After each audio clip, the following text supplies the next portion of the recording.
जय मसीह की। तो प्रियो, आज हम देखेंगे यीशु अपनी सेवा कैसा आरंभ करते हैं। शैतान की परीक्षाओं का इनकार करने के बाद यीशु वापस गलील के क्षेत्र में आया। यही वह स्थान है जहाँ वह रहता था। पवित्र आत्मा उसे बहुत सामर्थ दे रहा था और यीशु एक स्थान से दूसरे स्थान को गया और लोगों को शिक्षा दी। सब उसके बारे में अच्छी बातें कहते थे। यीशु नासरत नगर में गया। यह वह गांव है जहाँ वह अपने बालकपन में रहा करता था। सप्ताह के दिन वह आराधना करने के स्थान पर गया। अगुओं ने उसे यशायाह भविष्यवक्ता के संदेशों की एक पुस्तक दी। वे चाहते थे कि वह उसमें से पढ़े। अंततः यीशु ने उस पुस्तक को खोला कर उसके एक भाग को लोगों के लिए पढ़ा। यीशु ने पढ़ा, परमेश्वर ने मुझे अपना आत्मा दिया है ताकि मैं कंगालों में सुसमाचार प्रचार कर सकूं। उनसे मुझे इसलिए भेजा है कि कैदियों को स्वतंत्र करूं, अंधों को फिर से दृष्टि प्रदान करूं और उनको छुटकारा दूं जिनका दूसरे लोगों कुचल रहे हैं। यह वह समय है जब परमेश्वर हम पर कृपालु होगा और हमारी सहायता करेगा। फिर यीशु बैठ गया। सब लोग उसे बड़े ध्यान से देख रहे थे। वे जानते थे कि वह पवित्र शास्त्र का जो भाग उसने अभी पढ़ा था वह मसीह के बारे में था।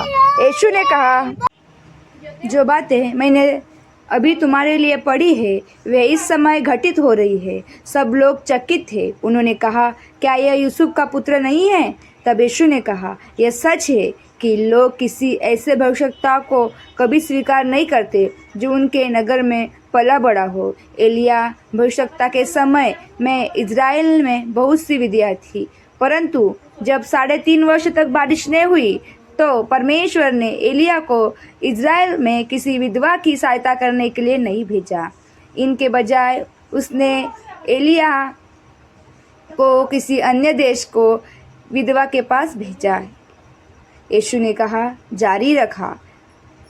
और एलीशा भविष्यवक्ता के समय में इज़राइल में बहुत से लोग चमड़ी के रोग से पीड़ित थे, परंतु एलीशा ने उनमें से किसी को भी चंगा नहीं किया। उसने केवल इज़राइल के शत्रुओं के सेनापति नामान को चंगा किया। परंतु जो लोग यीशु को सुन रहे थे वे यहूदी थे, इसलिए जब उन्होंने उसे यह कहते हुए सुना तो वे उस पर क्रोधित हुए।